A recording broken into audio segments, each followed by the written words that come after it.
Rabbi Isai, we'll carry on here. This is the post Yom Tov piece. So we're on Daf Yud Aleph, 11a, and we were dealing with we're dealing with Paro and the whole beginning of the persecutions and the enslavement of Klal Yisrael. So we mentioned the three people in the forum that he discussed it with. Apparently he had a cabinet, he had to pass it by a cabinet to get the approval. Anyway, took the eitzes and he started the persecution. Anyway, one of the things he spread was v'nilcham banu v'olam min haaretz. He accused Klal Yisrael of having, of course, dual loyalty. And in the case of a war, he was choishish that they would join forces with the enemy. V'nilcham banu, and they'll fight against us as a fifth column. V'olam min haaretz, and they'll get out of the land. They'll go out of the land. Well, the issue isn't Klal Yisrael going out of land. The issue is that the Egyptians would be driven out of their own land and have to go into exile. So Va'ola is referring to a third party, to Pashtus Klal Yisrael, Omer V'abo Bar Kahana. Kaladum Shemekal Es Atzmei, when it's the style, when a person says something, a klala, something detrimental about himself, something problematic, is as if this should happen to others. Like we say, this should happen to all Soni Yisrael. So that's v'nilchban v'Allah. But what he really means is we'll be forced to leave, emigrate, to be driven out of the land. V'yasimol of sorry misim. It's that's by the way, of course, that issue of Taina of dual loyalty was, of course, what we call Vayoreo Isonu. He made us evil. He made us evil. He makes someone evil. He had a propaganda campaign that we were evil and that we were trying to undermine Eretz Mitzrayim. We were a threat, and that's how he legitimized his campaign. But Yasimol of sorry misim, he puts upon us sorry misim. What sorry misim? Taskmasters, we always say aleim miboim. Shouldn't say actually aleim on Klal Yisrael. It should be the plural. When they say olov, ton belozo bereshimah milam sheviu milbein, but tola leila paro b'tzavar. Olov is referring to Paro. They put on him, as it were, a load, a workload, and they brought a malbin, that's a sort of mold which you make bricks with, and they hung it round his neck, apparently, to use in manufacturing of bricks, which was originally the primary work of Klal Yisrael. All these pyramids and all the structures use millions and millions of clay bricks, enormous structures. That was the work, but with the malbin, with the mold, making the bricks. So anyway, they made this national campaign. Everyone comes down and engages in the armament, in the building project, infrastructure project for the land, for the nation. And anyone who tried to taina his isness, he couldn't tolerate such work. He just wasn't. He's an office manager. He can't get his hands. His physical manual labor is not for him. They would say to the Kulumata Isnis Yosim Paro. But listen, Paro is more pampered than any of you, and he's engaging in this. He's putting himself into this, and that was, of course, how they basically persuaded everyone to go in, and especially Jews. They always pull their weight more than the rest of the population, and they joined this with gusto. And sorry misim dovash mesim. So Torah misim is lashon of mas. It's really shuma meishim means it became a quota. So the first days everyone was in. There was some sort of camp. There was probably prizes given out for productivity, and they had as I said, they worked very hard. And they were able to produce quite a large amount of bricks. That became their mandatory quota for every day. In order to afflict again him, we're talking in the Yochid in the singular, we should be talking about the people in the plural. So Paro, the Paro was also afflicted. Paro, as it were, he undertook to work, much more than his pampered self could really tolerate generally. It was all Besivloisim Israel. It was all a project. It was all a campaign. It was a plan, a plot, a ploy to drive Israel into slavery. But even Ori Miskanes Lafari, they built Ori Miskanes. What's Miskanes? So cities of Miskanes. Rav Shmuel Chadamosh Mesak Mesabenois Espaleim. There's a machloikas here in the Gesos. So it's either Shemesaknes Baleim. It means eventually this whole avodah, this whole work. Yeah, they built these massive cities, but it was to the detriment of Mitzrayim. They paid for it by the Yom. They were all drowned in the Yam Suf.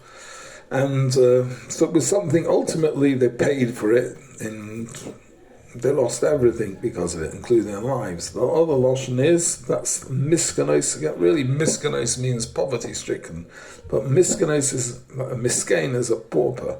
Miskanos could be from a Lashon of, could be that Miskanos Baleim, they lost their money. They were all...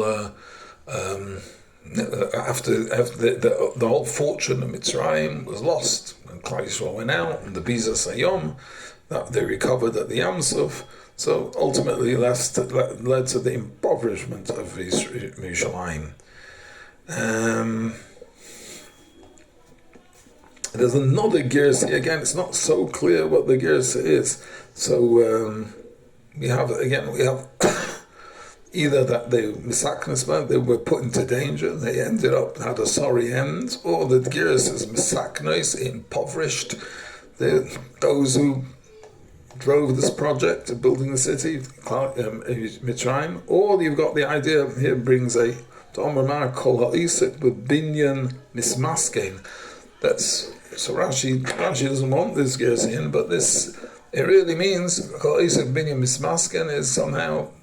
Building never works out. Being a builder somehow, it's a recipe for anius.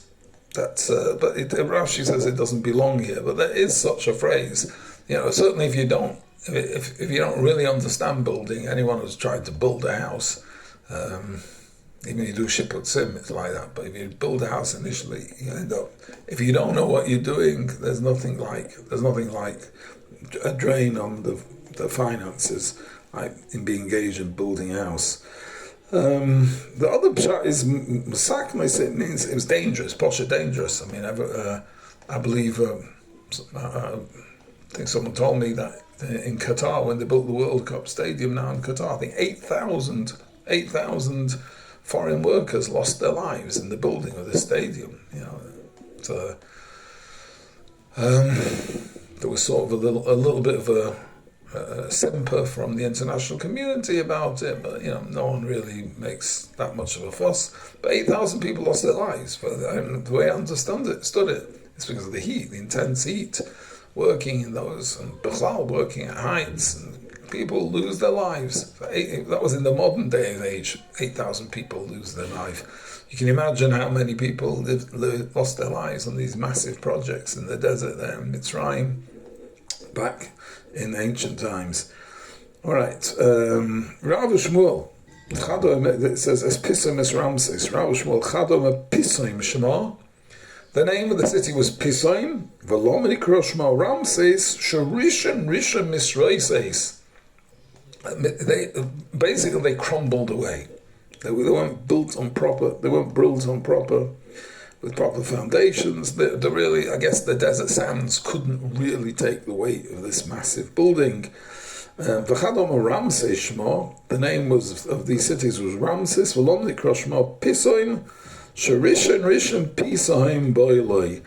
Again, they were swallowed up. There was sinking, and the cities basically got swallowed up. That they couldn't last. There was almost true. There was no. It sounds as if there wasn't really any point in building them. But that's all part of the oppression, that they do engage in these building projects, and they don't even see the satisfaction. That everything just sinks down, is no good. Reb David Soloveitchik used to say he remembers there was a political prisoners camp outside Brisk, not far from Brisk, and he says there were rocks there which were posher shiny, because the prisoners were ordered to take these rocks and move them from one end of the camp to the other, and put them into piles, and then the next day, move them back, move them from. That was the back-breaking forced labor which is given to the political prisoners, and it's of course it's not just physically back-breaking. It's also it's frustrating. You're working for nothing, just on a treadmill, working for nothing. It's part of the. It's part of the strategy to demoralize and mentally destroy the prisoners, and this was part of what was being done to Klal Yisrael, the V'Maru Chayim. But I happened actually to visit here in Manchester. There's a museum here, fascinating museum, and has all sorts of artifacts pillaged from various countries, a lot of Egyptian artifacts, and there's a mandatory apology that we infer this evil colonial past, where we've taken all this stuff back in the 1800s when the cotton money in Manchester bought all this. But anyway, it's still there. And what I saw is, first of all, they've got one of the kings there. We're not sure which one. Around this his name was Ramesses. It's put pretty much like Henry or George in England. The name of the king, Ramesses II, Ramesses III. Not clear what, but Ramesses was a royal Egyptian name, and he built a place there. I saw they had stuff there from a place called Ramesseum, so he built a city after his name. And I saw then there was another actually place which was called P. Ramses, apparently in English, P. Ramses, which sounds almost like a combination of Pisoim and Ramses. So it's there's some interesting. It does fit in. It fits in, but the Joshua here is Ramses and Moises, that they crumbled away, and this was all part of a project to break the Moru Chayim, to break the spirits of the Jews engaged in such work.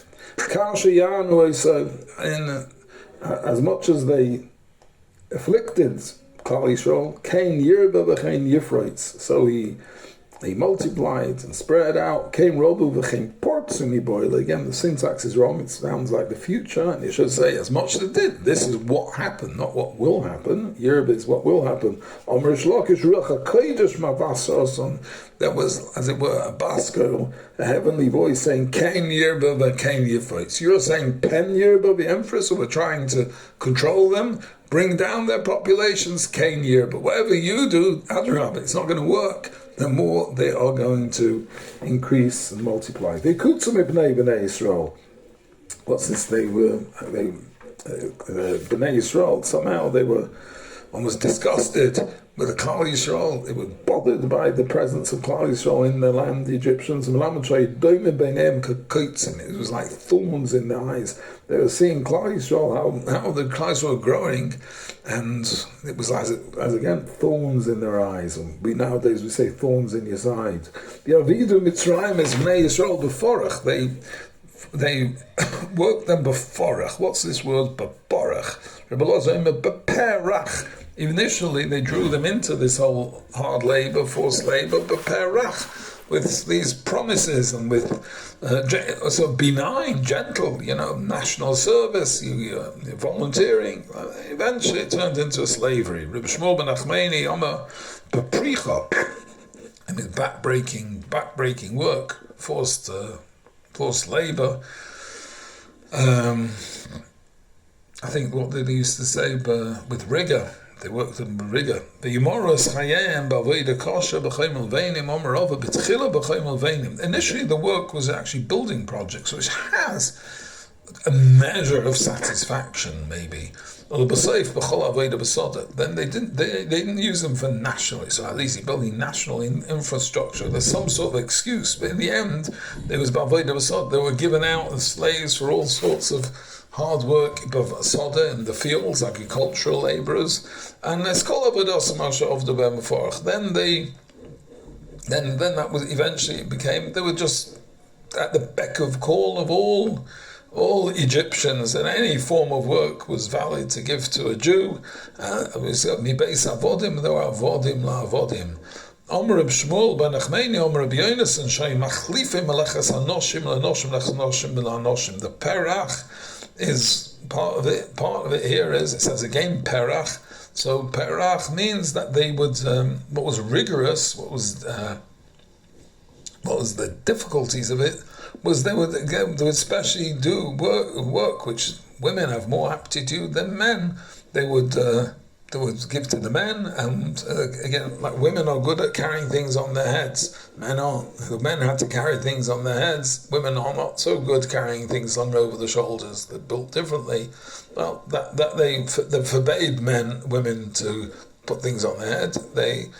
That would be on the shoulders. I think there's a medrash that says like that. But anyway, this was all a work designed to frustrate and break the spirits of the people. The Mandomer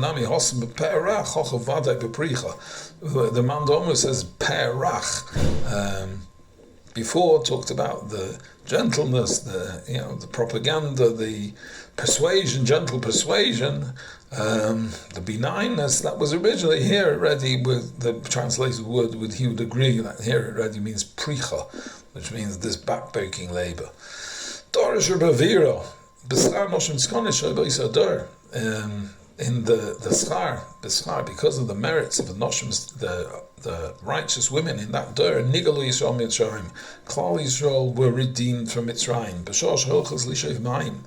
When they would go to draw water from the river, HaKadosh Baruch Hu Zamanim Dogim Ktanin B'Kadeim. HaKadosh Baruch Hu would the pitchers would fill up. Half of it, they would end up with their pitchers half full of water and half full of these small fish. And so they would have two pots they'd put on the stove, one thing making a soup or whatever of hot water, dogim, and one of fish they boiled up. So they talked about Zacharnu es Hadoga.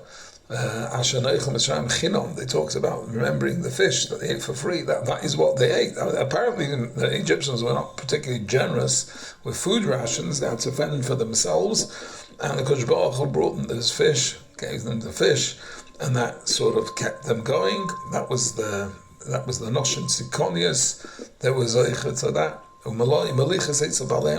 They would take it to their husbands in the field.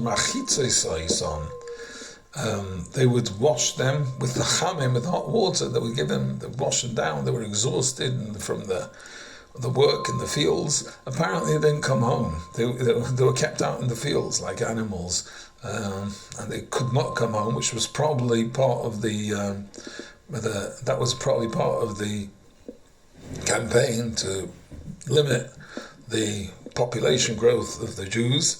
But the women would go out to the men, they'd wash them up. They'd soothe them, smearing ointments to soothe them from all the cuts and bruises and grazes that they'd encountered during their work. They'd feed them the fish. They'd give them to drink, give them a nice cup of tea. And they would live with them. They would have areas between the hedgerows of the fields that were private areas, and they would have relations with their husbands and become pregnant. It's referred to in Tehillim, bein Svasaim, between the hedgerows. That the women they went and they had the initiative and they did everything needed to be able to do that. Zoch Yisrael Bizas Mitzrayim. In that schar, there was Zeicha to Bizas Mitzrayim, all the richness of Mitzrayim, when they left Mitzrayim, and after Yamsuf Shnema Kamfa Yoina Nechba Bekesef Evruseh Birak Rak Chorutz. This is a reference to the riches. And once the Misabros, once they became pregnant, boys Levoteim would come home, and they now there's going to be another problem when time comes to give birth, because we've had the Gzeira of Kol HaBen HaYiloid Hani Oira Tashlichu, to throw all the children, sons, male sons into the Oir. So we'll talk about them in a minute, but just one there's one actually Ha'ora I wanted to say. It says that what they used to do is the husbands were tied. They had to in some way be ma'ira to sort of get the husbands away from their exhaustion. They were totally exhausted. They weren't really, maybe it was the last thing they were interested in was relations and making the wives pregnant. It was they were exhausted. They would bring these copper mirrors, the famous copper mirrors. And they would do, I guess in today's day and age, you call it a selfie. They would look at themselves and husbands in the mirrors, and somehow that would generate interest to the husbands. And that was part of this procedure of tending to the husbands and eventually being able to become pregnant and carrying on the Jewish nation. So actually, I actually saw one of those mirrors. They have believe it or not, in Manchester, they have an exhibition, a copper mirror from exactly that time.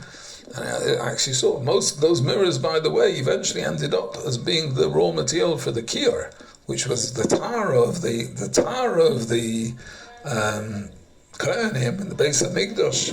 Was they had to wash their hands from the kior, and Dafka the tara was from what seems to be something which is maybe not, sort of doesn't necessarily imply tara, the use of those mirrors, but Adrabah, Sakosh Baruch said that was the greatest tara. It was a fascinating idea, but I actually saw a physical copper mirror sitting here in Manchester. I mean, it was a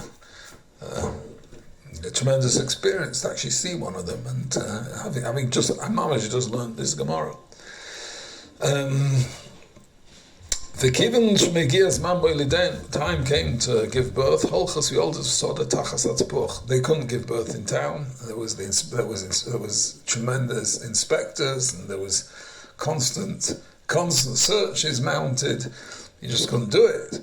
And there would be house searches mounted. They kept a track of women who were pregnant, so they would go out to the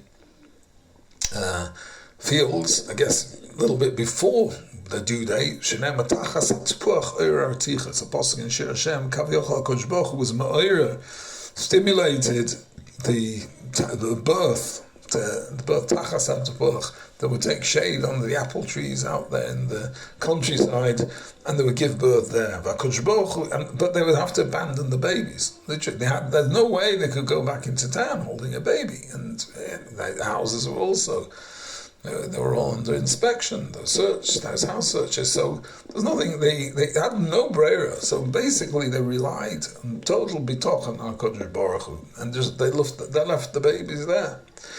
HaKadosh Baruch Hu shalech mishmei moroim. Here's a fascinating medrash.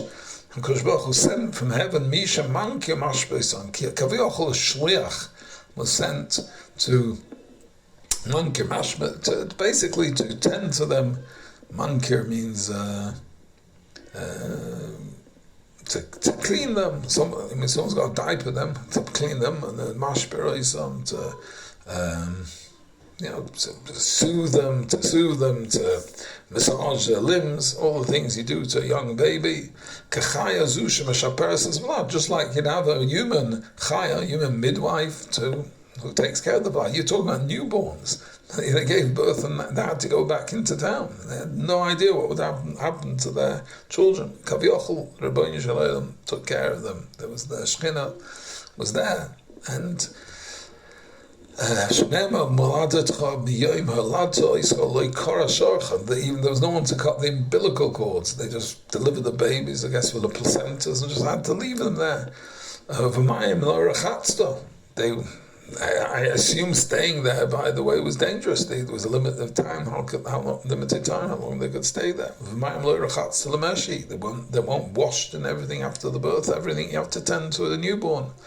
There were like these sort of like mushrooms growing. One would provide shemen, oil, dvash and honey, and the child that would soothe the children, the shemen, the dvash. Don't know what exactly they're making out of it, but apparently there was some form of baby food, and it was apparently nutritious enough. Now the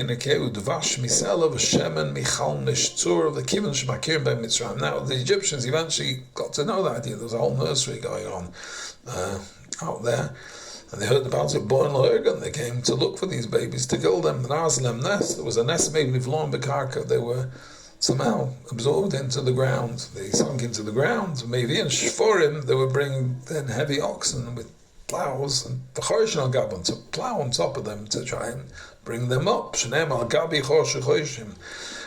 But apparently they were too deep. And they would leave, they would come back up and poke through the ground. It looked like the like the grasses of the field. I have set you as in your multitudes. Here, literally, they were, according to this Medrash, they would grow up, as it were, from the ground. When they grew up, however old they were, they used to come back.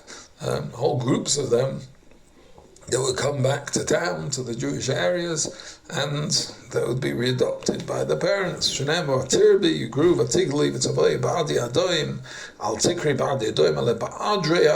so this is describing the nisim of the children. Somehow they were taken care of. When these people being born in Mitzrayim in these conditions, they grew up and they were redeemed from Mitzrayim, and the Red Sea split, and you had the whole nace. They recognized this. Somehow they sensed that this is. They saw something. They saw something which they recognized from their childhood. This sense of being taken care of. It was exactly the same. They recognized the style. They acknowledged this the Shekhinah. And that's this tremendous medrash. Let's go back here. Of course, the Mialdos, the head midwives of the Jewish community, so they were ordered by Paro to basically kill all the newborns. If it was a male, you had to kill them. So Rav Shmuel Chadam, who are these mysterious Mialdos, midwives? It says Isha Bita was a mother and daughter team. Chadam Akal v'Chamaisa, a mother-in-law and a daughter-in-law team. Mandom Isha Bita, a mother and daughter, would be Yocheved and Miriam. So Yocheved, the mother of Moshe Rabbeinu, and Miriam, his sister, that was the team. They were the head midwives. Mandom Akal v'Chamaisa, it was Yocheved, Elisheva. Aaron married Elisheva, Bas Aminodov, the sister of Nachshon and Aminodov, and she teamed up with her daughter-in-law. Tanya Commander Misha Bita. There's a bride which seems to validate the opinion that was a mother-daughter team. Tanya Shifra Zu Yechevet. V'lomnikra Shifra Shemeshaperes Es Avlad. She could Shemeshaperes as a blood. She would smooth the blood. She would massage the blood, as you do to a newborn. Dovracha Shifra Shaporu Varov Yisrael Yamel. Klal Yisrael expanded, grew, multiplied in her lifetime. Pua is a Miriam. Pua Shaisa Poya. It sounds that she would shout. I know maybe it was encouragement to the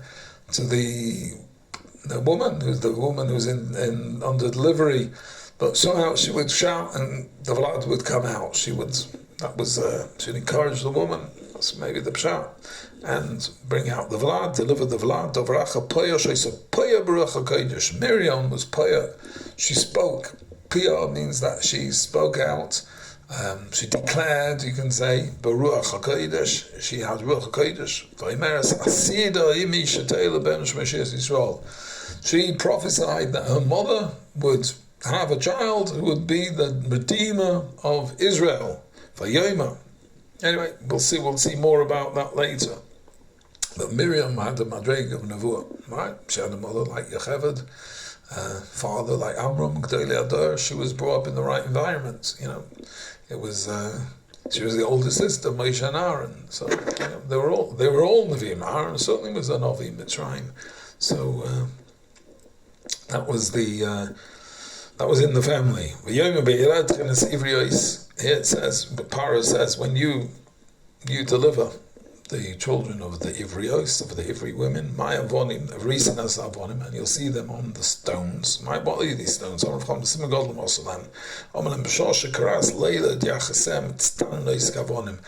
gave the simon when they're due. In other words, that when once a woman, you got to go around checking the women, and you're going to feel that the thighs are cooler.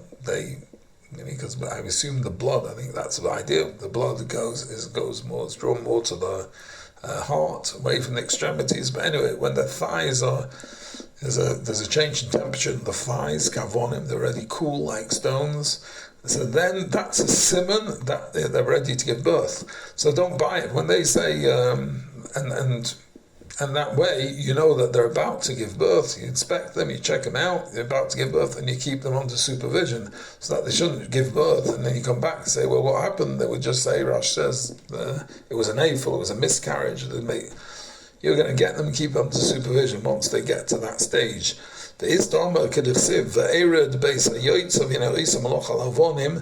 It's a reference actually to the birthing stool.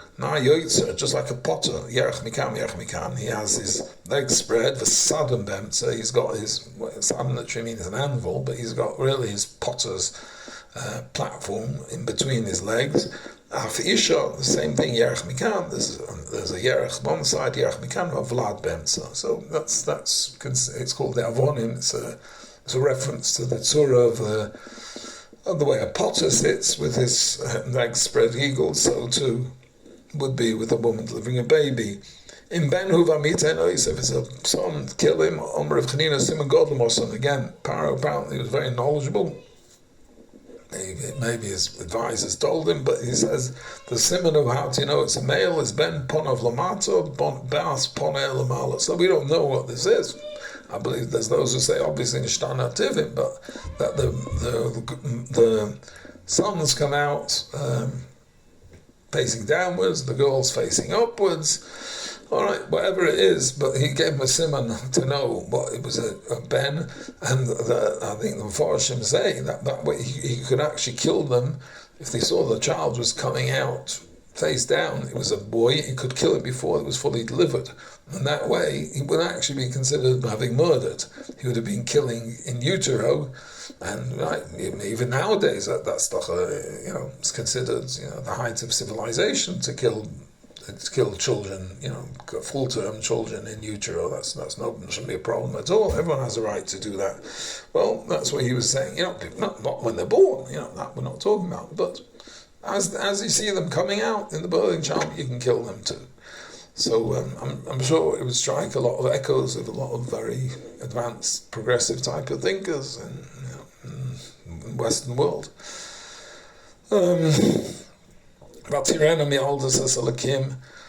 They feared the Lord. They didn't obey Paro. The Gemara says Dibra Aleihen. It should say Dibur Lohen, the right word is told Lohen, told to them. What's Aleihen, told unto them? What's this Aleihen? In addition to this, he actually wanted to corrupt them.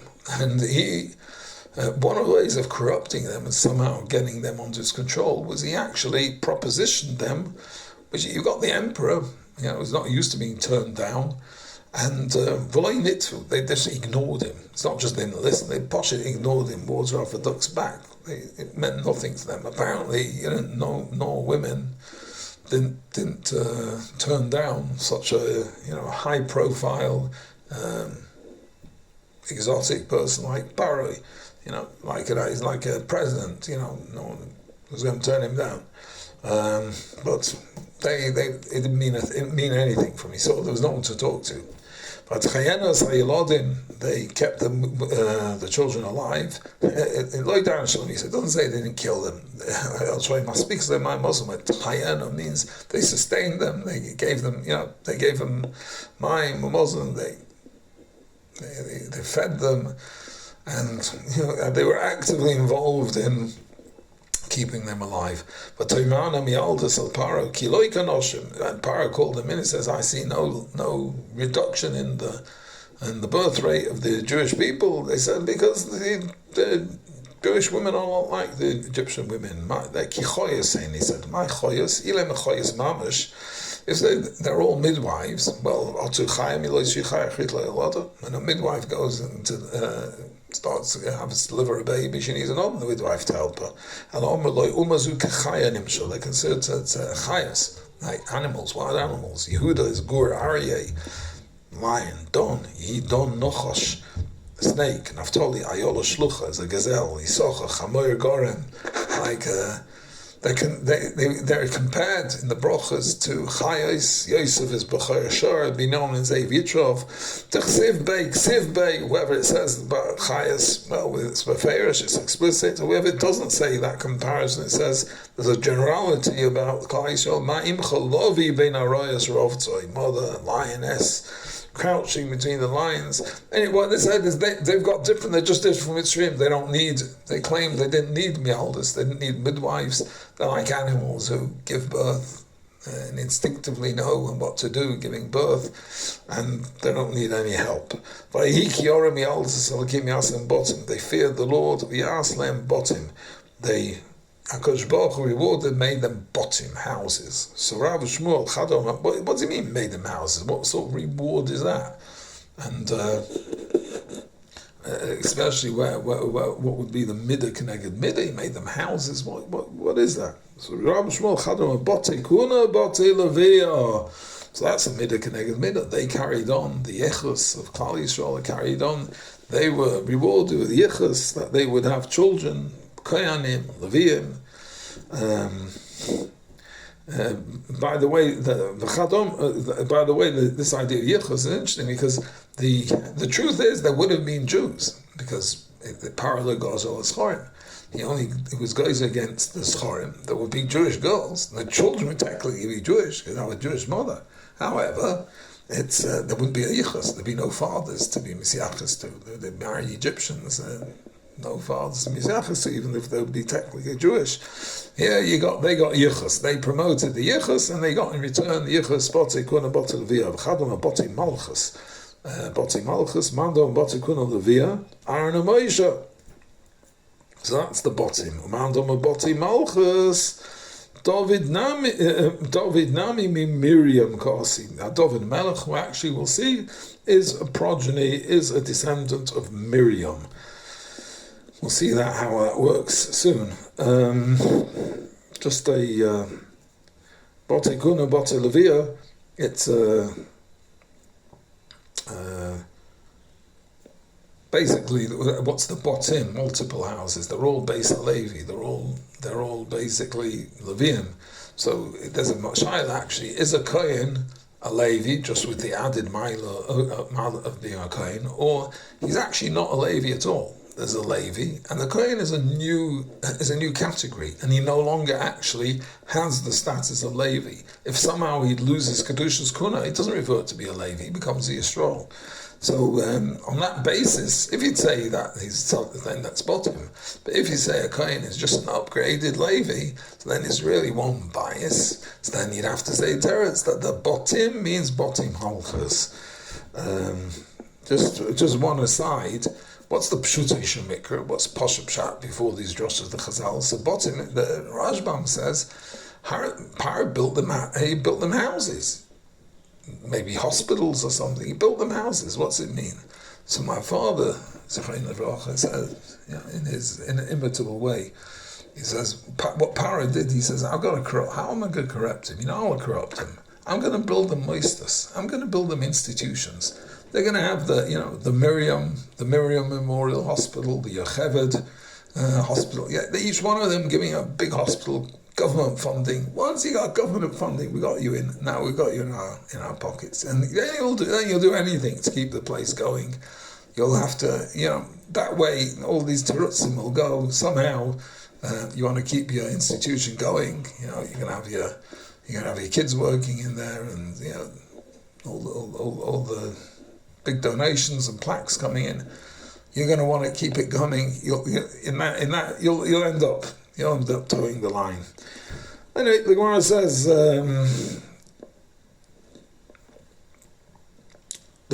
So how do we know David comes from Miriam? Thomas Azuva. Azuva died. We'll see who Azuva's wife. Kolev es Efrat. Kolev took a woman Efrat, but Taylor lo Chor, and she gave birth to Chor. David ben Ish Efrati. So David is from a family of Ephratim. So that traces back to Ephrat, the wife of Kolev. All right, we'll talk more about that. The Kolev ben Chetron, by the way, I think it says about Elimelech in Rus, that Elimelech was also Ish Ephrosi. So they were called Ephrosim. They traced back to Kolev ben Yifuna. They were from the tribe of Yehuda through his wife Ephrat. But Kolev ben Chetron, Hoylid as Azuva. Kolev ben Chetron, his father's called Chetron, we'll see. Hoylid as Azuva. He gave birth to Azuva, Isha, the woman, Ves Yirios, and the Yirios, some other wife, another daughter, Ve'ela Bonel, Yosha V'Shoi Ve'erden ben Chetron. So first, this pasuk, a very mysterious, cryptic pasuk. First of all, Kolev is not Ben Kolev ben Chetron, he's Ben Yefuna, he's Kolev ben Yefuna. So the Gemara says, no, he was really Ben Chetron. The Yefuna is Ben Shepona Miatzas Meraglim. In Parashas Meraglim, we call him Kolev ben Yefuna because he was Poina, he turned away and rejected the Atzas Meraglim. V'akati ben Knazu. The truth is, he wasn't Ben Chetron, he was the son of Knaz. Dichsiv, Yol Kadoz, Niel ben Knaz, Achi Kolev. This was talking about Chevron was captured by Sneal ben Kenaz, Achi Kolev, the brother of Kolev. So they were brothers. He was the son of Kenaz. Omarova Chorgog the Knasav. It was a half brother. So Kenaz had married the mother of Kolev, who had been married previously to Yefuna. Daikanami Dechsav Haknizi. So the shared mother. It says Dechsav Haknizi. It's not Haknizi is his origins were from Knizi. It doesn't necessarily mean that his father was Knaz. So he's brought up in the house of Knaz. So that would make you'd call him Haknizi. Shema Mino. Azuva zu Miriam. Azuva is no other than Miriam. But Omni Krushma Azuva. Why was she called Azuva? Everyone rejected her. She couldn't get a shidduch. No, apparently she was sickly, and she was not in no way an attractive woman and not attractive shidduch. Shadchanim couldn't get her a shidduch. Hoylid, he gave birth to her. He married her. Someone who marries a woman Hashem Shemaim. In other words, there's no ulterior motives. Just because she's a woman, a good woman, he wants to have a family through such a woman, but she's sickly. There's no this worldly attractions. But he knows that with her he can build a family of great people. That's L'Shem Shemaim Ma'alol of a Kosav Ki'ilu Yolda. You've given birth to her. She was destined to be an old maid for the rest of life. You've given her a new lease of life. She's a married woman. She's got kids. So that's Noisish Hashem Shemaim. So Hashem Shemaim is a woman. Other people are not interested in marrying her, but you recognize, there's something there, even though it may not be attractive to your, it doesn't qualify on the list of attractions that normally you put up in the resume for shidduch, but this is someone solid, a B'yei Shemayim. That's so it's ki'ilol, as if you've been given her a new lease of life. Now she can hold her head up, and she's married and she'll have children. Yirios is just the same thing. Her face with that white shrouds. It was totally pale. The Elum Bonel, these are her children. Altikre Bonelo Boinel. Those who built her. It's again a reference to Kolev. Yashosh Yishos Atzmai. He straighten himself. He wouldn't go. There was a tremendous pressure from the other fellow Meraglim, and he wouldn't be pressured into it. He didn't bend from what he saw as the right thing. Shiva ves Yitzray. He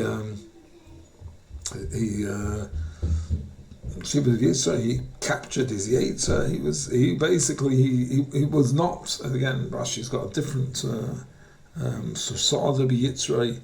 He conquers his Yetzer. There was major advantages in going with the Meraglim and not being the sole voice against them. And somehow I don't know what they promised him, but somehow his Yetzirah said yes to join in with the rest, not to be the lone dissenter. Afro Pikein, he controlled that. The Eredain Sharoda Yitzray, same idea. The Ikad Amri, others says, I'll show you Poneo Doim Leveret. Later on, Eredain she was like Veret, it's from Lashon of Veret, of a rose. She got the complexion of a rose. So from being a pale, this pale, sickly person, she suddenly got this beautiful, healthy complexion like a rose. This is all reference. These are psukim in Divrei Yomim, also using different names, but it's all reference to Kolev and Miriam. Ashra is a Kolev, Lomnik Krishma. Ashra shuhushru panav b'tainis. He fasted the whole time. I guess that he was there with the Meraglim, and afterwards that not to be swept up into the along with the Meraglim, to somehow join them in their plans to dissuade Klal Yisrael from going into Eretz Yisrael. And he fasted, and his face showed that he'd been literally he'd tortured himself and fasted and deprived himself. His face was black. Ovi shenasa lok of. He was a father to her. He made a project. He's going to get her better and get her the doctors and provide with the foods necessary to bring her, nurse her to health. Who's firmly, he drove in like a stake. He firmly drove in. He was firmly part of Aviram Shabashmaim. He was allied with the Rebbeinu Shalom. He wasn't going to follow the Atzas Meraglim. He had two women, Naas and Miriam, Kishtei Noshim. Basically, Miriam was like two people. Originally Chola, she was originally Chola Benara Hava. Ella B'tchila Chola, originally she was a Chayla, sickly, Saif Nara. She wasn't Nara, she was older than that, but she was rejuvenated like a Nara. Ubnei Chola Tzoras V'Tzor V'Esnam Tzoras Shenasas Tzor L'Chavresea. She became so beautiful and so vibrant. She became a threat to all her chaverim. That's a truly beautiful woman. Other women see her as a threat. They compare themselves to her, and how the husbands are going to compare them. She's seen as a threat. Her face shone as the afternoon. She had a shining radiance, visage, esnan. Esnan is like what was given to a Zaina, present given to a Zaina for her services. She called her Isa. Anyone saw that he bought something his wife in order that she should be with him because he was stimulated by seeing her. The Yitzav Para L'chol Amoy, the Para commands. Let's go back to the original Gzeiras. Here we're talking about the Gzeira of Kol HaBeni Eloi Yorot HaShechu. Para orders his people on Rabbi Yosef B'Chanina Sholosh Gzeiras Gosa. He had three Gzeiras. B'tchila in Ben Huvam Yitenoisa. First one, if it's a son, has to be killed. If Kol HaBeni Eloi Yorot HaShechu. It's not just that he has to be killed. He has to it's got to be thrown into.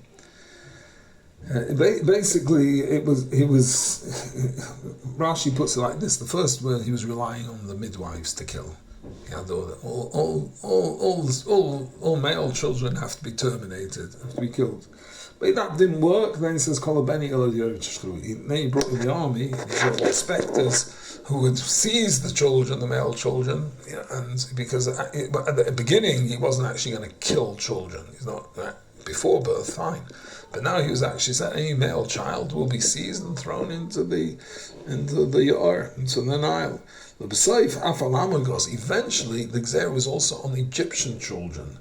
Alright, so that was because he was using stargazers, whatever they were, soothsayers, and they always see things. They don't ever see things mamish clearly, and it was unclear to them. It was a bit fuzzy. Was this a Jew or Egyptian? So in point of fact, Moshe Rabbeinu would end up being adopted by Paro and being brought up as an Egyptian, and it'd be hard to tell whether.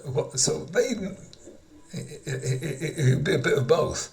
However, they couldn't see it clearly, so because it was fuzzy, because they would think there's lack of clarity, Paro says best to be safe. Any child born even to Egyptians for the next period, until he's given the go-ahead by his advisors, by the local astrologers, also has to be thrown into the Or. Anyway, so that was what happened there. We talked about here. In the parish in Shmois, a man goes in Beis Levi, v'yikachas bas Levi. He takes a daughter of Levi. Where did he go? It doesn't say where did he go. Omer He went with the Eitzah, with the advice under the advice of his daughter Miriam. Tana Amram Godla Dor. The price explains what happened. Amram was the Godla Dor. Kivim Shirah. When that Gzera came out, that all males will be seized and thrown into the Or. What are we doing all this for? We're wasting our energies because any males will be thrown into the Or. So what are we doing? But this is a play in the Haggadah we find Amela zu Samolenu zu Habonim.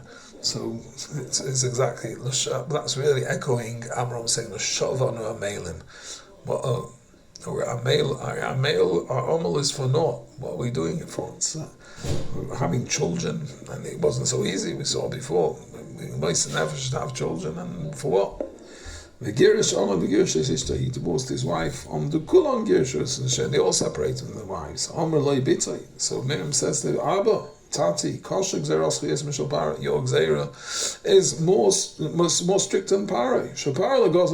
Paro was only Geyser on the males. Now they're not going to be any girl children either. They're not living with your wives. Paro deprived us of because any child. So this is an interesting look. Any child he's born, even if he dies, or in this case is murdered afterwards, immediately, but the mind he's been in this world, the child goes to Eilam Habo. Paro's edict, who knows where it will stand, who knows where Paro will be tomorrow, how the people will take it. Answer. Tzaddik, you're a tzaddik. If you say no more children, no more marriages, certainly your gzera is miskayim. Everyone keeps it. Tzaddik geyser, it has a kiyum. It's there. That gzera has a kiyum. He listened to her, and he took back his wife.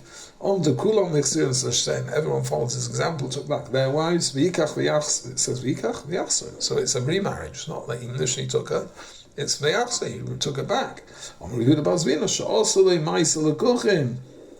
It wasn't just that they got together again. It was a public statement. He made a marriage. It's not just a renewal of vows. He made a marriage. So Shiva Bapirion, they made us a whole chuppah, and he sat there. But Aaron and Miriam were acting for them. The two children from their previous marriage together were dancing in front of them. They said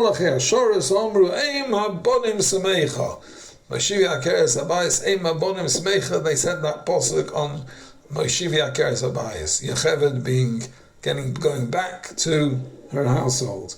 As Bas Levi, she takes the daughter of Levi, Efsha Bas Meir Shoshim Shona, but it's not just a Sem girl, she was 130 years old, because she was born when they came into Mitzrayim, Bein HaChemes, so 69 left Israel, 70 arrived in Mitzrayim, because she was born when they passed passport control, sort of the equivalent between the Bein HaChemes, sort of. So Vikori lo bas. You're calling it bas. This is 130 years later. The Cheshbon is because Moshe Rabbeinu was 80 years old when he started, the whole Geula started, that last phase when he brought the plagues on Paro. He stood in front of Paro, he was 80 years old. Well, then track it back. He was born when his mother was, it was Klal Yisrael in Mitzrayim, children 10 years, his mother was 80. V'kori lo bas, you're calling her bas, Domer of Chomer Chanina, Zu Yechevet, Haras B'derech, she was Haras B'derech, she was conceived, Eretz Yisrael, V'leidosa, Bein Achimas, she was born, as I said, before passenger control, the luggage, before they got their luggage, whatever the equivalent was, Shinem Ashi Olde Sol Levi B'Mitzrayim, Leidos Mitzrayim, her birth was in Mitzrayim, Ein Haros Mitzrayim, her conception wasn't in Mitzrayim. Omer of Yehuda Shnodabel Simoni Naris, she somehow was rejuvenated, so she looked like a bas. That was part of the miracle. For this second marriage, she was a bas. Shnem of Atara Isha V'Teilad Ben, will have us. V'Tara Isha V'Teilad Ben. Just finish off here. Rabbi say now. She conceived and she bore a child. Apparently, she was already pregnant with him. She got pregnant when Amram divorced her. She was already pregnant.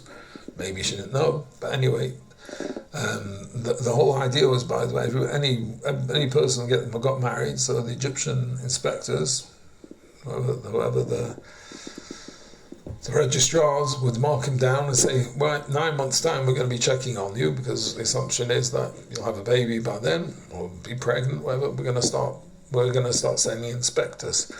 So she had 9 months. Now, in point of fact, as I said, this was a second marriage to the same man. But anyway, she became pregnant. She was already pregnant, 3 months.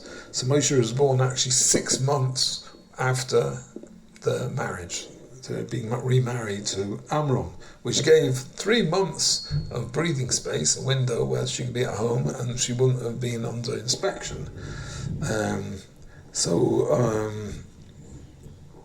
Anyway, that's it says Vatar Isha. Why does it say Vatar Isha? So Vatar is mashma, she conceived after the remarriage. It's not true. She'd already conceived before him. The Gemara says Omer Yehuda Bazmina Makish Leidos Leirosa. The Leid and the Hirosa were comparing the two. Ma'arosa Shaloi B'tzar, F Leidosa Shaloi B'tzar. Just like the conception doesn't involve pain, so the Leida does not involve pain.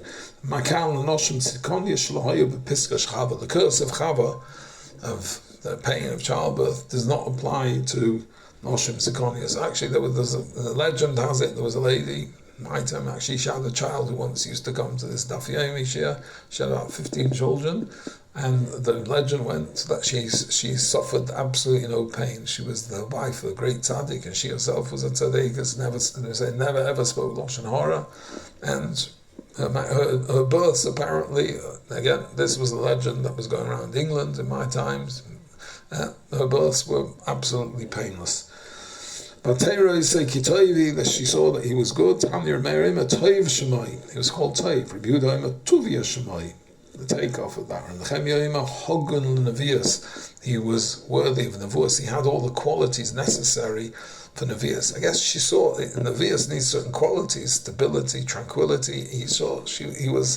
She saw their qualities. I guess Yocheved recognized that. She was a family. Miriam was already Neviah. Aaron, she recognized the qualities of Nevius.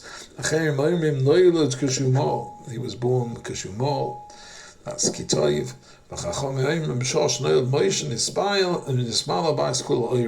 When Moshe was born, the whole house was filled with radiance.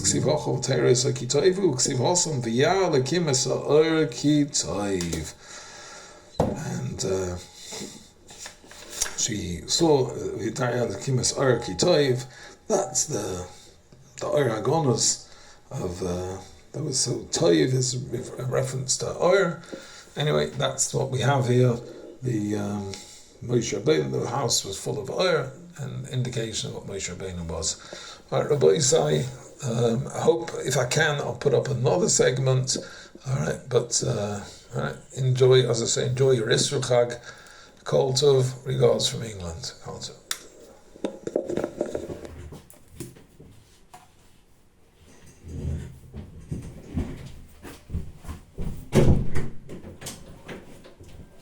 variant? Yeah. That's all. Yeah.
Heavy battery.